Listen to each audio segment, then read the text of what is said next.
Hello friends, Anika और सीरत की लव स्टोरी में आप लोगों का स्वागत है। पिछले एपिसोड में आप लोगों ने सुना था कि डॉक्टर आता है और वो बताता है कि सीरत की आवाज़ नहीं आ पाई है और कॉर्ड जो है वोकल कॉर्ड वो सही से फिट नहीं हुआ है। मतलब सर्जरी जो की थी वो उसकी बॉडी को एक्सेप्ट नहीं कर पा रहा है। तो अब क्या होगा आगे, ये और डॉक्टर से कंसल्ट करके देन ही रिप्लाई कर पाएंगे। तो अनिका ये सुन के बहुत ज़्यादा परेशान हो जाती है। परेशान क्या हो जाती है, वो एकदम टूट जाती है और वहीं ज़मीन पे बैठ के रोने लगती है बहुत बुरी तरीके से। तो वहाँ रिहाना आके उसको संभालती है, बोलती है प्लीज़ अब भी तुम खुद को संभालो। अगर तुम इस तरह टूट जाओगी ना तो सीरत को कोई नहीं संभाल पाएगा। इस समय उसे तुम्हारी ज़रूरत है और तुम्हें स्ट्रॉन्ग बनना पड़ेगा। अनिका कुछ नहीं बोल पाती, वो बहुत परेशान होती है, बहुत ज़्यादा।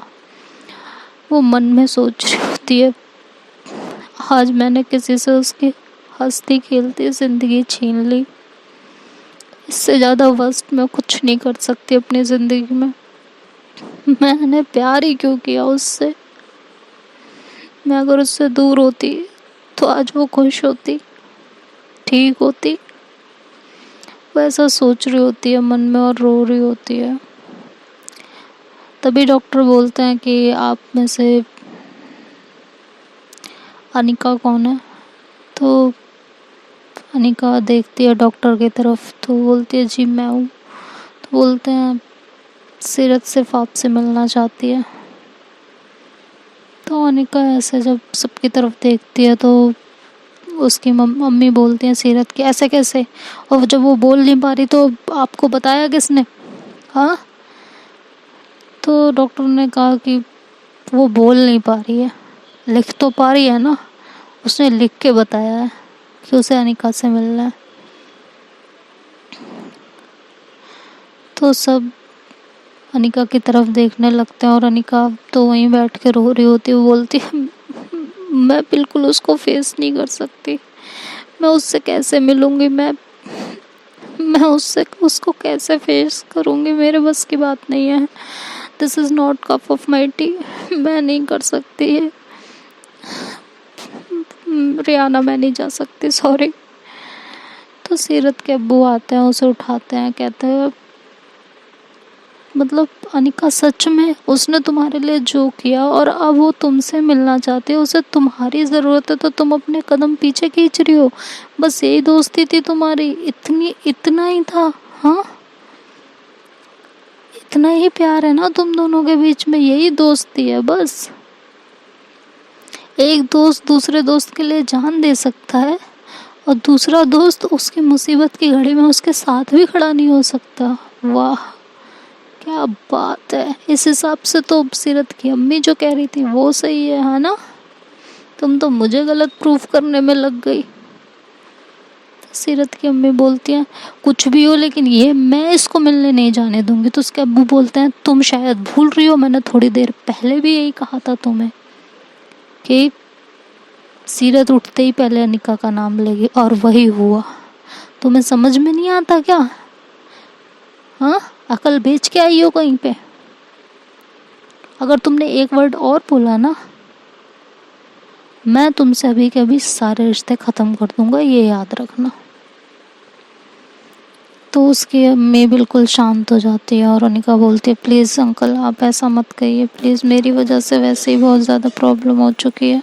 आप लोग प्लीज़ मेरी वजह से मत लड़िए, पहले ही ऑलरेडी बहुत तमाशा हो चुका है, मैं अब और तमाशा नहीं चाहती। तो अंकल बोलते हैं, मतलब सीरत के अब्बू बोलते हैं कि ठीक है बेटा, बट तुम अंदर जाओ, देखो संभालो उसको। तो अनिका जो है कहते हैं अंकल मुझसे नहीं हो पाएगा, मैं उसे इस कंडीशन में नहीं देख सकती, नहीं होगा मुझसे, आई एम सॉरी, मैं नहीं कर पाऊंगी। तो रिहाना बोलती है बस इतना ही था, इतनी ही दोस्ती थी, इतनी जल्दी दम तोड़ दिया। हर इम्तिहान में सीरत पास हो गई, अब जब तुम्हारी बारी आई तो तुम पीछे हट गई। वाह अनिका वाह, तुमसे तो यही उम्मीद थी। ये क्या कह रियाना वहाँ से जो है उसका हाथ पकड़ती है और उसे हॉस्पिटल के बाहर लेके जाती है। कहती है जाओ तुम यहाँ से, तुम्हारी ना यहाँ कोई ज़रूरत नहीं है। आंटी सही कह रही थी, तुम हो ही नहीं उसके लायक, तुम्हारे बस की कुछ नहीं है। समझ में आया? तुम अगर उसको संभाल भी नहीं सकती ना तो तुम ज़िंदगी में कुछ नहीं कर सकती हो। जाओ यहाँ से, तुम्हें उसकी ज़रूरत नहीं है, हम काफ़ी हैं उसे संभालने के लिए। तो अनिका एकदम से रोने लगती है। वो हाथ जोड़ के रिहाना के सामने खड़ी हो जाती है। कहती है प्लीज़ तुम तो समझो ना, तुम इस तरह क्यों बात कर रही हो, तुम्हें तो समझना चाहिए। तो वो कहती है मुझे कुछ नहीं समझना। आज जब तुम्हारे प्यार की बारी आई, तुम्हारे प्यार को एग्ज़ाम देने की नौबत आ गई कि अब उसे इम्तिहान देना पड़ेगा, तो तुम पहले ही हार मान के बैठ गई। हाँ, तुम हो ही नहीं उसके लायक यार। सही कहा है, बुआ बिल्कुल सही कह रही थी, तुम हो ही नहीं उसके लायक। मैं गलत थी कि हर बार मैं तुम्हें सपोर्ट करने के लिए आगे आ जाती थी। तुम्हें किसने सपोर्ट नहीं किया बताना ज़रा? तुम्हारे पापा ने, मेरे फूफा जी ने, मेरी मम्मी ने, मेरे पापा ने, हाँ मैंने। किसने तुम्हें सपोर्ट नहीं किया? सब तुम्हारे सपोर्ट में आके खड़े हो गए। और तुम आज जब उसे तुम्हारी सबसे ज़्यादा ज़रूरत है तो तुम इस तरह से बिहेव कर रही हो। जो हो गया सो हो गया। सबसे पहले ना तो तुम अपने दिमाग से ये निकाल दो कि ये सब तुम्हारी वजह से हुआ है। इसमें से कुछ भी तुम्हारी वजह से नहीं हुआ है। जिसकी वजह से हुआ है ना वो वहाँ बैठी है आराम से, और वो यही चाहती थी कि तुम दोनों दूर हो जाओ, तुम एक दूसरे के कभी काम ही ना आ पाओ। तो तुम वो सक्सेस कर रही हो। मतलब सीरत ने तुम्हारे लिए जो भी किया उस सब पे तुम पानी फेर रही हो, है ना? बहुत अच्छा कर रही हो तुम जो करना चाहती हो तुम करो, ठीक है? अब वो मरे जिए, वो जिस भी कंडीशन में रहे, तुम्हें उस चीज़ से बिल्कुल लेना देना नहीं होना चाहिए अनिका। अब तुम यहाँ से मेरी आंखों के सामने से तो तुम बिल्कुल चली जाओ, मैं तुम्हें बता रही हूँ। तो अनिका वहाँ चुपचाप खड़ी होती है और रो रही होती है। कहती रोने से क्या फ़ायदा है अनिका, क्या फ़ायदा है रोने से? तुम मुझे बताओ ना, उसे तुम्हारी ज़रूरत नहीं है? मुझे बताओ, जब जब तुम्हें उसकी ज़रूरत रही वो हमेशा तुम्हारे लिए खड़ी रही। यहाँ तक कि तुम्हें बचाने के लिए उसने अपनी जान दांव पे लगा दी, उसने अपनी आवाज़ तक खो दी। और आज जब तुम्हें उसकी आवाज़ बनना है तो तुम अपने कदम पीछे खींच रही हो। हाँ, और बहाना क्या कर रही हो कि तुमसे होगा नहीं, तुम्हें गिल्ट है। वाह, सही कर रही हो अनिका तुमसे यही उम्मीद थी। और अच्छा, सीरत की उम्मीद जितनी जल्दी हो सके टूट जाए। मायरा बिल्कुल ठीक कहती थी, तुम उसके लायक ही नहीं हो। वो बार बार कहती थी ना कि अनिका तुम्हारे लायक नहीं है, सीरत अनिका तुम्हारे लायक नहीं है। वो सही कहती थी। जो इंसान ऐसे सिचुएशन में भी अपने प्यार के साथ खड़ा नहीं हो सकता ना, वो कुछ नहीं कर सकता, कुछ भी नहीं। अब तुम यहाँ से जा सकती हो, ठीक है? तो अनिका रोने लगती है और कहती है आई एम सॉरी, मैं अपने गिल्ट में पागल हो रही थी, मैं उसे फेस नहीं कर पा रही थी, मैं सिचुएशन से भागना चाहती थी। I am sorry Riyana, I am really sorry. और इधर हॉस्पिटल में अंदर सीरत बहुत परेशान हो रही होती है क्योंकि वो बोल नहीं पा रही होती। वो बिल्कुल भी बोल नहीं पा रही होती। तो वो बहुत ज़्यादा रेस्टलेस फील कर रही होती है। उसे इस समय सिर्फ अनिका चाहिए होती है। वो कभी कुछ तोड़ती है, कभी कुछ तोड़ती है, तो बिल्कुल एकदम पागलों वाला बिहेव करती है। और सही भी है यार, जिसकी आवाज़ ही ना रहे वो क्या ही बिहेव करेगा। इस समय वो सिर्फ और सिर्फ अनिका को ढूंढ रही होती है। इशारा कर रही होती है। उसकी अम्मी अब्बू दोनों अंदर जाते हैं। वो उन दोनों को देख के रोने लगती है बहुत बुरी तरीके से, और ऐसे इशारे में बताती है कि मेरी आवाज़ को क्या हो गया। तो उसके अब्बू और अम्मी दोनों उसका हाथ पकड़ के रोने लगते हैं। तो कहता है कुछ नहीं हुआ बेटा, सब ठीक हो जाएगा, सब बिल्कुल टेंशन लेने की तुम्हें ज़रूरत नहीं है। हम ना अच्छे से अच्छे डॉक्टर को बुलाएंगे, अच्छे से अच्छी जगह तुम्हारा ट्रीटमेंट कराएंगे, तुम्हारी आवाज़ ज़रूर वापस आ जाएगी, ज़रूरी है, मेरा तुमसे प्रॉमिस है। तो ऐसे बार बार इशारा करके हाथ मारती है कि अनिका कहाँ है, अनिका, मतलब वो इशारे में बताती है। तो उसके ना अब्बू को समझ में आ रहा होता है, ना उसकी अम्मी को समझ में आ रहा होता है। और इधर अनिका रेहाना से माफ़ी मांग रही होती है, कहती है प्लीज़ मैं उसका हाथ थामूंगी, मैं उसकी आवाज़ बनूंगी, मैं उसे किसी भी कंडीशन में अकेला नहीं छोड़ूंगी, किसी भी कंडीशन में मैं हमेशा उसके साथ रहूंगी। उसे मेरी ज़रूरत है ना, मैं हमेशा उसके साथ रहूंगी, हमेशा। प्लीज़ मुझे माफ़ कर दो रेहाना, प्लीज़।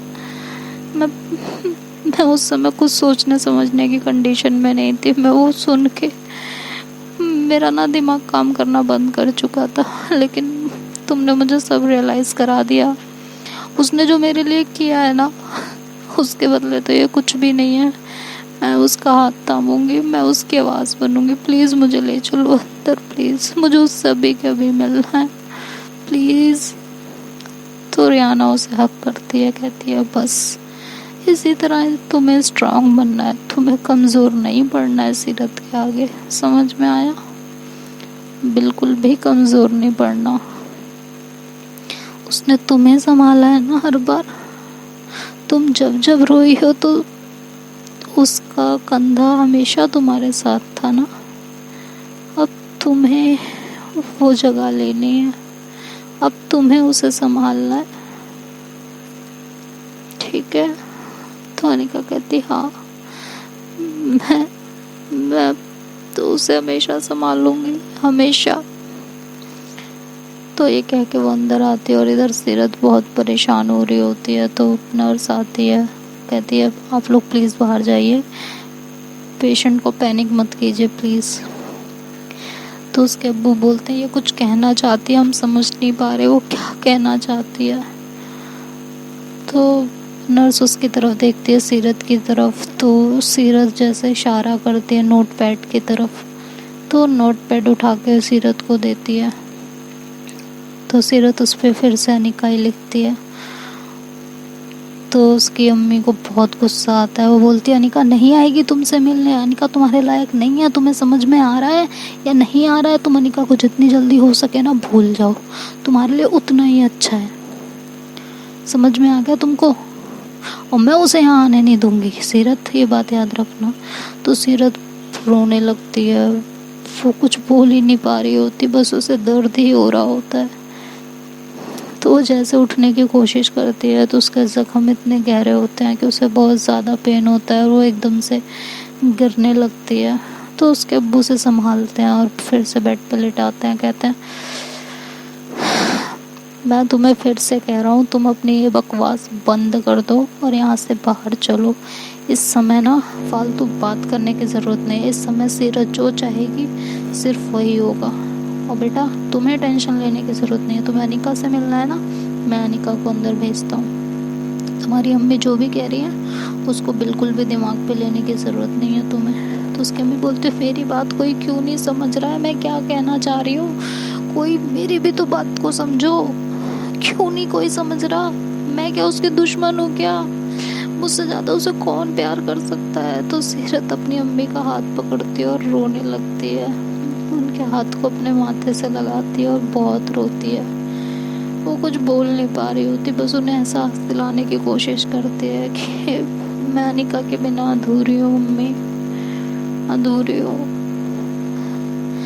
तो उसकी अम्मी उसको देख के रोने लगती हैं और बिना कुछ कहे फिर वहाँ से चली जाती हैं। तभी अनिका जो है, जब वो निकल रही होती है तभी अनिका डोर पे पहुंचती है। तो उसकी अम्मी अनिका को देखती है, कहती है मैं अभी तुम्हें कुछ नहीं कह रही हूँ, क्योंकि सीरत को तुम्हारी ज़रूरत है, वो तुम्हारे बिना रह नहीं सकती है। तो अभी तो जैसा भी है तुम उसको संभाल लो, जिस दिन वो ठीक हो गई ना, मैं तुम्हें उसकी लाइफ से निकाल के फेंक दूंगी, ये याद रखना।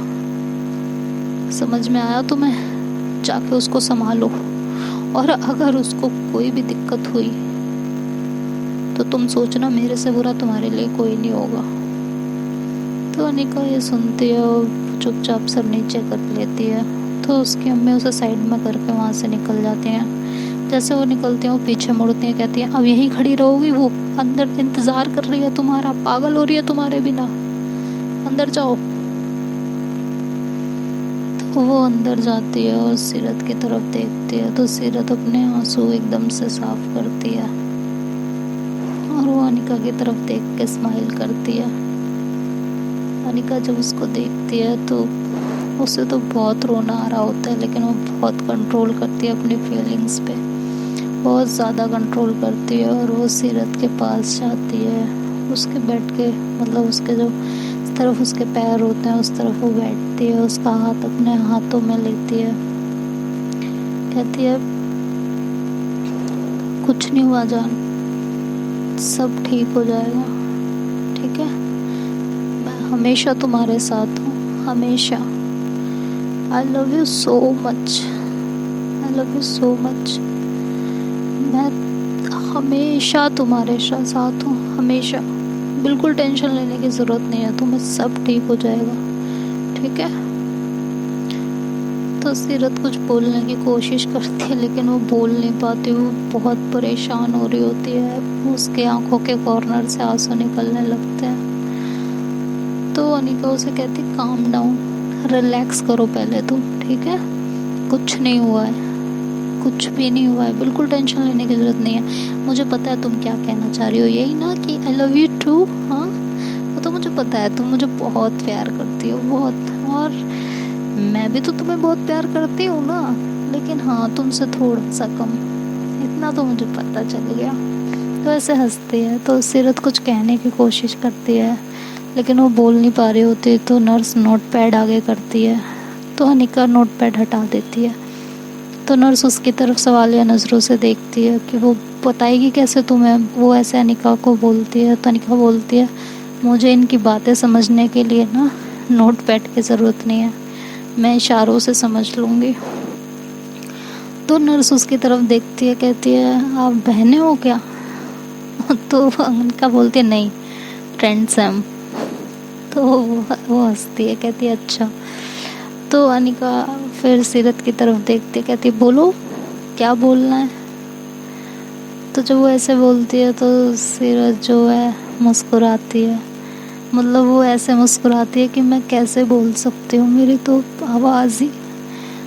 तो अनिका बोलती है कि तुम्हारा इशारा ना मेरे लिए बोलना है, तुम इशारा करो तुम्हें क्या चाहिए।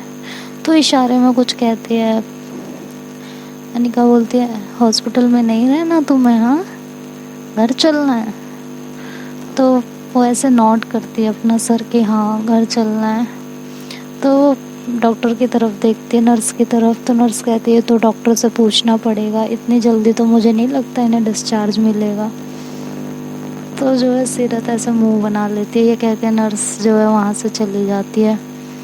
तो अनिका उसके और करीब जाती है सीरत के और उसके फॉरहेड पे किस करती है, कहती है अभी हम डॉक्टर से बात करेंगे, ठीक है? और तुम्हें जल्दी से जल्दी यहाँ से लेके चलेंगे, ठीक? फिर मैं तुम्हारे लिए खीर बनाऊंगी, ओके? तो सीरत ऐसे हंस पड़ती है और अपने पेट पे हाथ रखती है, फिर गले पे हाथ रखती है। तो जो है अनिका हंस पड़ती, कहती नहीं मिर्ची वाली नहीं, ठीक है? बिल्कुल नहीं, मीठी खीर मिलेगी तुम्हें, ठीक है? तो जो है वो ऐसे सीरत मुस्कुराती है। तो अनिका उसके फॉरहेड पे दोबारा किस करती है और उसे हक करती है।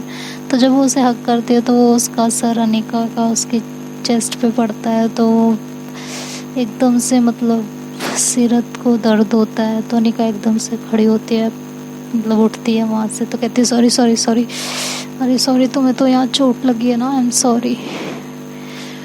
तो सीरत उसको पकड़ती है और फिर से उसे अपने करीब करती है, उसे हक करती है, उसे एहसास दिलाती है कि ये दर्द ना कम है, जब तुम मुझे इस तरह हक करती हो ना तो सुकून मिलता है मुझे। उसको ये एहसास दिलाने की कोशिश करती है। तो अनिका उसके इस एहसास को समझ जाती है और बट अपना सर उठा के वो उसके शोल्डर पे रख देती है और कहती है देखो वहाँ तो अभी तुम्हें चोट लगी हुई है, तो थोड़े दिन यहाँ पे काम चलाते हैं, ठीक है, तुम यहाँ से सुकून फील करो, ओके। तो जो है वो हंसने लगती है। तो सीरत अपने हाथ उठाती है और उसके लिप्स पे ऐसे हाथ रख के और उसे टच कर रही होती है। तो अनिका कहती है ओहो किसी को शरारत सूझ रही है, हाँ किसी को चॉकलेट खानी है। तो सीरत ऐसे हंसती है और कुछ बोलती नहीं है। उसे अंदर से ऐसा फील कर रही होती है जैसे कितनी बेबस है कि वो अपनी फीलिंग्स अपने मुंह से नहीं बोल पा रही। वो बहुत बेबस फील कर रही होती है लेकिन वो शांत रहती है और अनिका के सामने अपने आप को स्ट्रॉन्ग करने की कोशिश करती है। और अनिका का भी यही हाल होता है, वो भी सीरत के सामने अपने आप को बहुत स्ट्रॉन्ग करने की कोशिश कर रही होती है। बस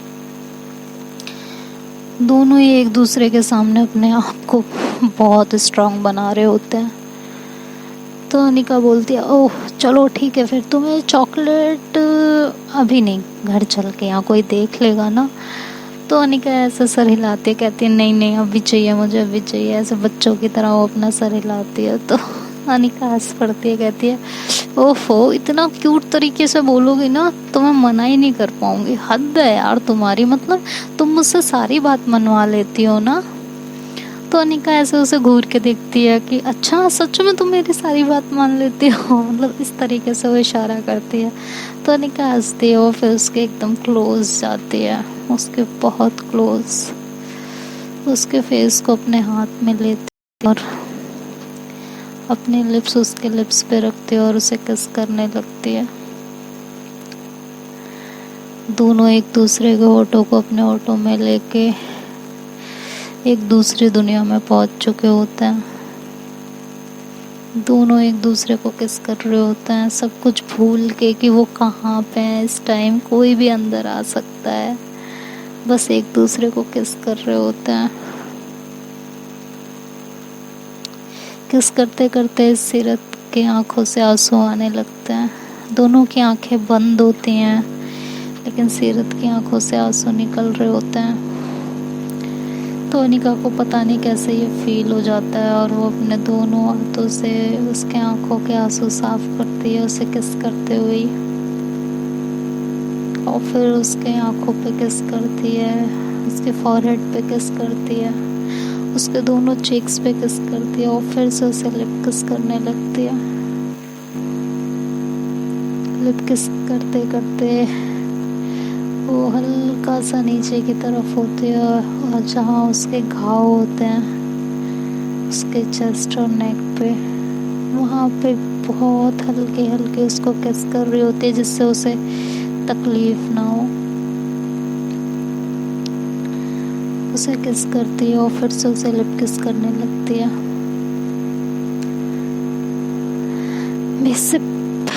10 से 15 मिनट किस करने के बाद ये दोनों अलग होते हैं। तो सीरत मुस्कुराती है और अनिका जो है उसका हाथ अपने हाथों में लेती है, कहती है तुम्हें पता है हमने इससे पहले भी कई बार किस किया, लेकिन आज जो फील हुआ है ना मुझे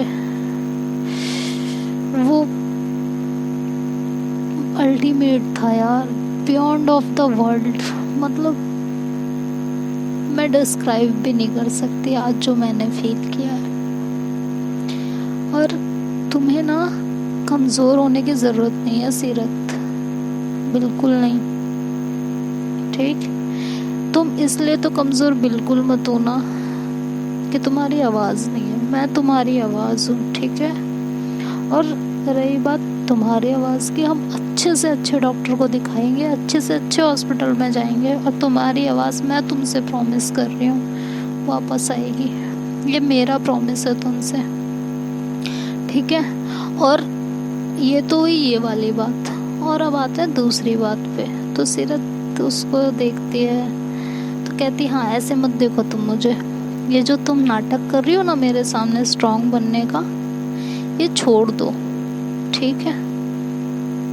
और जी भर के रो लो, ज़रूरी नहीं है हर बार स्ट्रांग बनो। I am here for you, तुम जी भर के रो सकती हो मेरे सामने दिखावा करने की ज़रूरत नहीं है तुम्हें, ठीक है। मैं हमेशा तुम्हारे पास हूँ, हमेशा। ये कह के उसका हाथ पकड़ती है और फिर से उसे हक कर लेती है। तभी वहाँ जो है रेहान अंदर एंटर करता है, तो ये दोनों अलग हो जाते हैं बिल्कुल। रेहान सीरत के पास आता है और कहता है ओफो, चलो अच्छा है ना यार, अब कुछ दिन इनकी चिक चिक से फुर्सत मिल जाएगी। तो अनिका कहती है हाँ वैसे बात तो तुम सही कह रहे हो, बहुत चिक चिक करती थी ना, तुम्हें बहुत डांटती थी ना। तो रेहान बोलता है और क्या, इतना डांटती थी मुझे, इतना डांटती थी, अब कुछ दिन इनकी डांट से फुर्सत रहेगी, लेकिन यार पता है कुछ दिन ही रहेगी, फिर तो इनकी आवाज़ वापस आ जाएगी दोबारा और फिर चिल्लाना स्टार्ट कर देंगी, है ना। तो सीरत ऐसे चुपचाप बैठी होती है, वो कुछ नहीं बोलती, बोलेगी भी क्या हो। तो अनिका उसकी तरफ देखती है तो रेहान को इशारा करती है कि वो परेशान है। फिर वो कहती है रेहान पता है इस समय सीरत क्या सोच रही है। हाँ, तो रेहान बोलता है क्या सोच रही है बताओ। वो इस समय पता है ये सोच रही है कि यार इसको डांटने का मौका मैं कैसे खो सकती हूँ, ये कैसे हो गया यार। हाँ, तो सीरत अनिका का हाथ पकड़ती है और उसे इशारे से कुछ कहती है। तो अनिका उसके मुंह पे मतलब उसके गाल पे ऐसे हल्का सा चपेट मारती है, मतलब थप्पड़ मारती है, कहती है फालतू की बात नहीं करना, समझ में आया। तो रेहान कहता है क्या कहा इन्होंने, मुझे बताओगे please please please, I request you. तो अनिका बोलती है कि ये कह रही है कि अच्छा ही है ना मेरी आवाज़ चली गई, तुम्हें सुकून मिल गया। तो रेहान एकदम से उसकी आंखों में आंसू आ जाते हैं और वो सीरत का हाथ पकड़ लेता है, कहता है अब भी आपकी डांट आपकी मार मुझे सब मंजूर है, और आपको पता है हम सब डॉक्टर से बात कर रहे हैं, जल्दी कुछ ना कुछ सॉल्यूशन मिल जाएगा। आप फिर से मुझे वैसे ही डांटोगी, वैसे ही मारना वैसे ही डांटना, हम आपको ऐसे नहीं देख सकते हैं, समझ में आया आपको। तो आइंदा ना ऐसी बात सोचना भी मत। और अनिका इन्होंने फिर से अगर ऐसा सोचा ना तो मेरी तरफ से भी 2 थप्पड़ मारना, मैं तो मार नहीं सकता हूँ तो तुम मेरी तरफ से लगा देना। तो ये बोल के उसकी आंखों में आंसू आ जाते हैं। तो अनिका कहती है अरे तुम्हें कहने की ज़रूरत है, अभी तो मुझे मौका मिला है, देखो मैं इनको कैसे सुधारती हूँ, अब ये कुछ उल्टी बातें करे, बहुत मारने वाली हूँ मैं। तो सीरत अनिका का हाथ पकड़ती है और उसे ऐसे बच्चों की तरह इशारा करती है कि मतलब मुझे यहाँ से ले चलो, मुझे घर जाना है, मुझे यहाँ नहीं रहना। तो अनिका बोलती है ठीक है अभी हम डॉक्टर से बात करते हैं, उसके बाद देखते हैं क्या होता है, ठीक है। और ये बच्चों की तरह जिद करना छोड़ दो अब तुम। तो फिर रेहान अनिका और सीरत तीनों एक दूसरे को हक कर लेते हैं। इधर जो है सीरत के अब्बू डॉक्टर से बात करते हैं, कई जगह डॉक्टर से बात कर रहे होते हैं। तो देखते हैं आगे स्टोरी में क्या होता है, क्या सीरत की आवाज़ वापस आती है, अनिका उसको कब तक हैंडल करती है, कैसे हैंडल करती है, सीरत कब तक स्ट्रांग रहती है और बिना आवाज़ के कब तक वो अपनी ज़िंदगी जिएगी, ये सब तो नेक्स्ट एपिसोड में पता चलेगा। तब तक आप लोग अपना ध्यान रखिए, वीडियो पसंद आए तो लाइक शेयर और सब्सक्राइब करना मत भूलिएगा। Bye bye, take care.